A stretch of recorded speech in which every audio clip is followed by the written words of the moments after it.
Hello दोस्तों, नमस्कार। SM किसी चैनल में मैं आप सभी लोगों का दिल से बहुत बहुत स्वागत करता हूं। अगर आपने पहली बार विजिट किया जरूर चैनल को सब्सक्राइब कर लेना। फ्री स्टॉक मार्केट क्लासेस इस चैनल को भी चाहो तो फॉलो कर सकते हो, सब्सक्राइब कर सकते हो। यहाँ पर भी बेल आइकन को हिट करके ऑल जरूर सेलेक्ट करके रख लेना। इस चैनल का लिंक आपको ऊपर आई बटन पे या फिर नीचे डिस्क्रिप्शन में मिल जाएगा।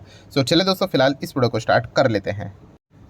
सो ठीक है दोस्तों, अभी हम लोग आ चुके हैं बिल्कुल हमारे नॉर्मल स्क्रीन के ऊपर। एंड दोस्तों, इस वीडियो में हम लोग बात करने वाले हैं एक बहुत ही इंपॉर्टेंट टॉपिक के बारे में। इंपॉर्टेंट टॉपिक मतलब स्टॉक मार्केट से रिलेटेड जो भी चीज़ें होती है उसको मैं कवर करता हूँ, बट डेफिनेटली ये वाला जो टॉपिक है पॉलिटिकली भी हम लोगों को इसमें डायरेक्टली इनडायरेक्टली चीज़ें देखने को यहाँ पे मिल रही है।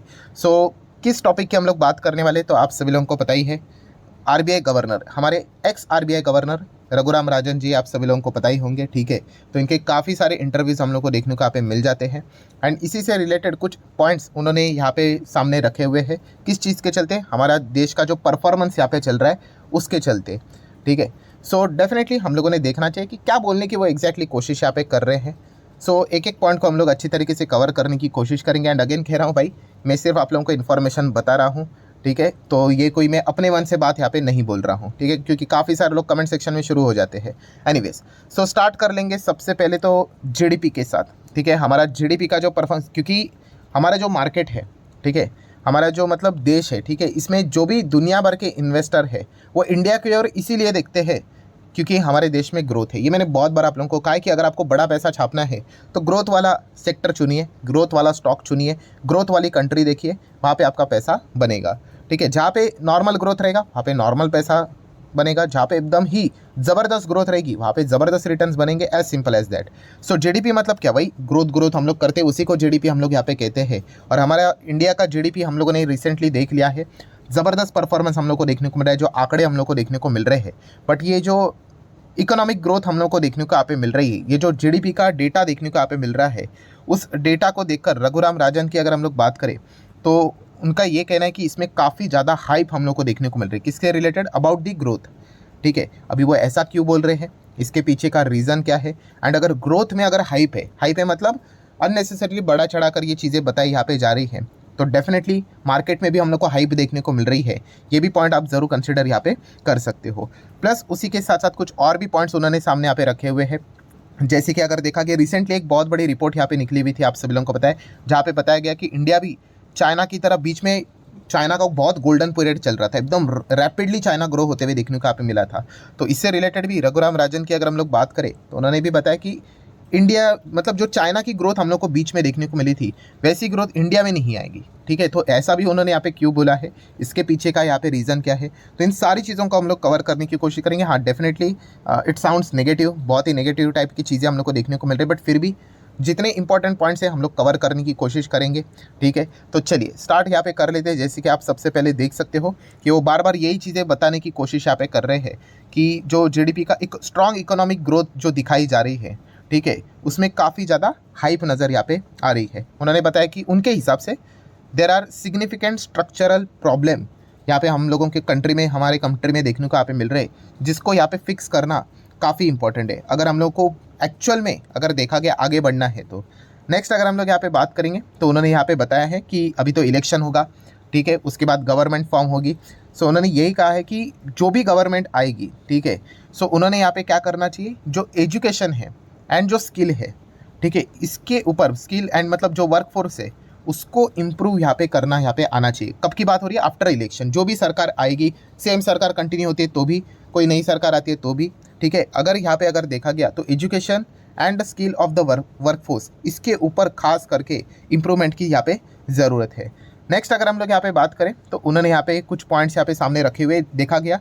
तो इंडिया का सबसे बड़ा बेनिफिट क्या है? इंडिया मतलब हमारे देश की, भारत की अगर हम बात करें तो सबसे बड़ा बेनिफिट ये है कि हमारी पॉपुलेशन, यस, एंड पॉपुलेशन में भी देखा गया तो यंग पॉपुलेशन, क्योंकि यंग पॉपुलेशन काम की चीज़ होती है, ठीक है। चाइना का भाई पॉपुलेशन ऑलमोस्ट हमारे जितना ही है, बट वहाँ पे इतनी यंग पॉपुलेशन नहीं है, ठीक है। एंड अगर हम यहाँ पे बिलो 30 की एज की पॉपुलेशन देखें तो वो है 1.4 बिलियन। इतना ज़बरदस्त हम लोग को मतलब पॉपुलेशन, मतलब हाफ ऑफ द पॉपुलेशन की हम लोग यहाँ पे बात करें, ऑब्वियसली 1.4 तो पूरा हो गया, ठीक है। सो आधा पॉपुलेशन इतना यंग है। एंड अगर यंग पॉपुलेशन को अगर हम लोग को यहाँ पे उसके बेनिफिट्स अगर यहाँ पे उठाने हैं तो डेफिनेटली हम लोग को इन चीज़ों के ऊपर काम करना पड़ेगा। कौन सा? एजुकेशन या फिर वर्क फोर्स, स्किल की अगर हम लोग बात करें, अगर वो ये चीज़ अगर हम लोग यहाँ पे नहीं करते हैं तो फिर यहाँ पे यंग पॉपुलेशन होने का कोई बेनिफिट हम लोग यहाँ पे एज सच नहीं उठा पाएंगे लॉन्ग रेंज में। ये एक पॉइंट उन्होंने बताने की कोशिश यहाँ पे की है। देन नेक्स्ट पॉइंट की अगर हम लोग बात करेंगे तो डेफिनेटली यहाँ पे हम कह सकते हैं पॉलिटिकल एंगल आते हुए देखने को यहाँ पे मिल रहा है, मतलब सरकार से रिलेटेड कुछ चीज़ें हम लोग को डायरेक्टली हिट करते हुए देखने को यहाँ पे वो मिल रहे हैं। सो अगेन वो जो चीज़ उन्होंने यहाँ पे बोली थी वही ग्रोथ में हाइप यहाँ पे देखने को मिल रही है। एंड अगर इस हाइप को अगर रियल बनाना है तो काफ़ी ज़्यादा हार्डवर्क यहाँ पे करना पड़ेगा एंड काफ़ी सारे साल यहाँ पे लगेंगे इस चीज़ को, इस हाइप को रियलिटी बनाने के लिए। ये एक पॉइंट उन्होंने फिलहाल तो सामने यहाँ पे रखा हुआ है। देन अगर देखा गया तो पूछा भी जाता है भाई कि अगर आप हाइप की बात करें तो हाइप किसने बनाई है, तो उन्होंने कहा कि ये हाइप पॉलिटिशियंस ने बनाई है अपने खुद के पर्सनल बेनिफिट के लिए। ठीक है, पर्सनल बेनिफिट मतलब दिखाने के लिए कि देखिए ये चीज़ हम लोग अचीव कर पा रहे हैं करके। ठीक है, और हम लोगों ने अचीव भी कर लिए करके, बट एक्चुअल में ऐसा कोई भी परफॉर्मेंस यहाँ पे एक्चुअल ग्राउंड लेवल पे नज़र नहीं आ रहा है। ये पॉइंट आरआर ने, रघुराम राजन ने फिलहाल तो सामने यहाँ पे रखा हुआ है। देन अगर आ जाते हैं दोस्तों अगेन एक पॉलिटिकल पॉइंट हम लोग को देखने को मिल रहा है जहाँ पे उन्होंने बताया कि आप सभी लोगों को पता ही है प्राइम मिनिस्टर नरेंद्र मोदी जी ने एक पॉइंट यहाँ पे सामने रखा हुआ था। ठीक है, कौन सा वाला कि बाय द एंड ऑफ 47, अभी पिछला वाला वीडियो भी आप लोगों ने देखा होगा इसी टॉपिक, मतलब एक पॉइंट को हम लोगों ने पकड़ कर यहाँ पे इस चीज़ को लेकर आगे यहाँ पे बढ़े थे कि बाय द एंड ऑफ 47, ठीक है, हम लोग यहाँ पे क्या होंगे 100 साल यहाँ पे आज़ादी के कंप्लीट होंगे एंड इंडिया एक डेवलप इकोनॉमी, एक डेवलप कंट्री हम लोग बनाएंगे करके। सो इससे रिलेटेड भी उन्होंने यहाँ पे बोला है कि नॉनसेंस है करके।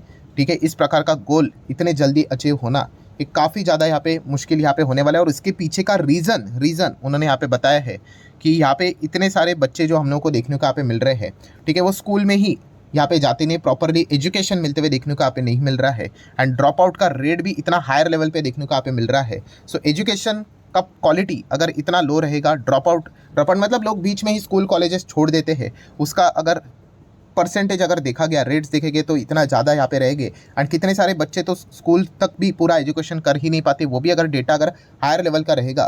तो ये जो बातें बोली जा रही कि डेवलप हम कंट्री यहाँ पे बनेंगे, तो इसके चांसेस काफ़ी ज़्यादा हम लोग को 47 तक यहाँ पे कम नज़र आते हैं। ये भी पॉइंट अगेन रघुराम राजन ने बोला है, ये पॉइंट आपको पता होना चाहिए। देन नेक्स्ट पॉइंट की बात करें तो इसी से रिलेटेड वो चीज़ें हम लोग को कंटिन्यू होते हुए देखने को मिल रही थी कि ज़्यादा से ज़्यादा यहाँ पे जॉब क्रिएट होने चाहिए। जॉब तो यहाँ पे क्रिएट होते नहीं है, ठीक है, जो कि आप यहाँ पे देख सकते हो। तो जॉब यहाँ पे नहीं होंगे, लोगों के पास नौकरियाँ अगर नहीं होंगी प्रॉपरली तो काफ़ी ज़्यादा हम लोग को अनएम्प्लॉयमेंट यहाँ पे बढ़ते हुए देखने को मिलेगा। ये कुछ पॉइंट्स उन्होंने फिलहाल तो सामने यहाँ पे रखे हुए। देन लिटरेसी रेट्स की बात करें तो उन्होंने बताया कि एशिया में अगर देखा गया तो वियतनाम से भी कम लिटरेसी रेट हमारे देश में यहाँ पे देखने को मिल रहा है। ये रघुराम राजन ने फिलहाल तो पॉइंट सामने यहाँ पे रखा हुआ है। देन अगर हम लोग यहाँ पे आगे बढ़े तो अगेन वही पॉइंट रिपीट हो रहा है कि 8% की ग्रोथ अगर चाहिए, सस्टेनेबल चाहिए, तो क्या क्या करना चाहिए करके, तो यही पॉइंट सामने फिलहाल तो यहाँ पे रखा हुआ है। देन अगर देखा गया तो कुछ और क्रिटिसिज्म उनके ओर से हम लोग को देखने को यहाँ पे मिल रहा है। किस कॉन्टेक्स्ट में अगर हम बात करें तो अगर देखा गया तो चीप मैन्युफैक्चरिंग आप सभी लोगों को पता है कि बहुत ज़्यादा सब्सिडीज़ यहाँ पे दी जा रही है, ठीक है, बट उनका ये कहना है कि अगर एक्चुअल में अगर इंडिया को आगे लेके जाना है तो हायर एजुकेशन की ओर जितना हो सके ज़्यादा से ज़्यादा यहाँ पे खर्चा यहाँ पे करना चाहिए, रैदर देन अगर देखा गया सेमीकंडक्टर टाइप के जो हम लोग को बड़े बिजनेसेस देखने को मिल रहे हैं उनके ऊपर खर्च करने से ज़्यादा। तो ये पॉइंट भी उन्होंने फिलहाल तो यहाँ पे सामने रखा हुआ है। एंड आगे की भी पॉइंट्स अगर हम लोग बात करें तो सेम वैसे ही है, चीफ मैन्युफैक्चरिंग से रिलेटेड जैसी बातें बोली हुई थी कि जो हाई प्रोफाइल प्रोजेक्ट्स है उसके ऊपर ज़्यादा फोकस दे रहे रैदर देन बेसिक पॉइंट्स के ऊपर। तो ये चीज़ें फिलहाल तो हम लोग को देखने को यहाँ पे मिल रही है। तो मेरा काम है भाई आप लोगों को इन्फॉर्मेशन प्रोवाइड करना, जो भी प्लस पॉइंट है माइनस पॉइंट है मैं सारी चीज़ें कवर करने की कोशिश करते रहता हूँ। नेक्स्ट अगर हम लोग यहाँ पे बात करेंगे दोस्तों तो ऑब्वियसली सोशल मीडिया की अगर हम लोग बात करें तो इसके पहले भी रघुराम राजन की अगर मैं बात करूँ तो काफ़ी ज़्यादा ये ट्रोल हुए थे, ठीक है, एंड शायद से अभी वापस इस प्रकार के स्टेटमेंट के बाद, ठीक है, माइट भी ट्रोलिंग वापस यहाँ पे हो सकती है। अभी आप बोलोगे कि ट्रोल किस हिसाब से, तो इसके पहले उन्होंने यहाँ पे कहा था कि ये जो 2023-24 जो चल रहा है वहाँ पे जो हमारा इकोनॉमिक ग्रोथ है वो एज पर रघुराम राजन की अगर मैं बात करूँ तो 5% उन्होंने फोरकास्ट किया था। कितना? केवल 5%। अभी जो साल चल रहा है अभी खत्म हो जाएगा फाइनेंशियल 24 की बात करें तो, एंड फिलहाल अगर देखा गया तो हमारा जितना भी परफॉर्मेंस रहा है ये 7% के तो ऊपर नज़र यहाँ पे आ रहा है, ठीक है। सो लगभग 2% का गैप हम लोग को फिलहाल तो देखने को यहाँ पे मिल रहा है। तो इसी चीज़ के चलते हम लोग डेफिनेटली यहाँ पे कह सकते हैं कि इनके पहले के जो प्रेडिक्शंस थे वो काफ़ी ज़्यादा हम लोग को ख़राब देखने को यहाँ पे मिले थे, ठीक है, एंड इसी चीज़ के चलते अभी इनके बात को कितना सीरियसली लिया जाएगा नहीं लिया जाएगा वो एक देखने वाली भी बात यहाँ पे ज़रूर रहने वाली है। सो ओवरऑल कंक्लूजन यही है कि उनका बोलने का तरीका यही था कि इंडिया की जो ग्रोथ है, ठीक है, जो बताई यहाँ पे जा रही है अकॉर्डिंग टू द आरआर, ठीक है, वो बहुत ही ज़्यादा ओवर हाइप है। ओवर हाइप या फिर आप बोल सकते हो बबल टाइप यहाँ पे बताई जा रही है, एक्चुअल ग्रोथ उतनी यहाँ पे नहीं है करके। तो ये उनके बोलने का तरीका था। सो अगर उस हिसाब से अगर देखा गया तो क्या फिर हमारे मार्केट में भी बबल है? बिकॉज ओवरऑल अगर देखा गया तो हमारा जो मार्केट है वो ग्रोथ ओरिएंटेड ही मार्केट है, ठीक है। एंड इकोनॉमिकली जो परफॉर्मेंस देखने को मिला है, खास करके अभी जो इकोनॉमी का जो डेटा सामने आया था 8% प्लस जीडीपी, उसके बाद हम लोगों ने देखा था हमारे निफ्टी ने कितनी बड़ी जंप लगाई थी, ठीक है। तो ये एक पॉइंट हम लोग को देखने को यहाँ पे मिल रहा है। तो इससे रिलेटेड अगर आपके दिमाग में सवाल आएगा क्या हमारे मार्केट में बबल है करके, ठीक है, एंड अगर बबल है तो हम लोगों ने आगे क्या करना चाहिए, तो दोस्तों मैं आप लोगों को इसके पहले भी ये पॉइंट काफ़ी बार बोल चुका, आगे भी बोलूँगा। एज अ इन्वेस्टर एक गोल्डन पॉइंट हमेशा याद रखना दोस्तों, बबल है या फिर बबल नहीं है, ठीक है। बाजार का बॉटम क्या है या फिर टॉप यहाँ पे बन चुका है, ठीक है। सही टाइम क्या है मार्केट का निवेश करने का, इस चीज़ में अगर आप यहाँ पे अपना एनर्जी खर्च करोगे, ठीक है, तो लिटरली टाइम वेस्ट होगा, ठीक है। ये इसके पहले भी मैं आप लोगों को बता चुका हूँ कि जो कंट्रोलेबल इवेंट है उसके ऊपर आप लोगों ने फोकस रखना चाहिए। कंट्रोलेबल इवेंट हमारे पास एक ही होता है कि हमारा जो पोर्टफोलियो है उसमें जो सिलेक्शन ऑफ स्टॉक होता है, दैट्स इट।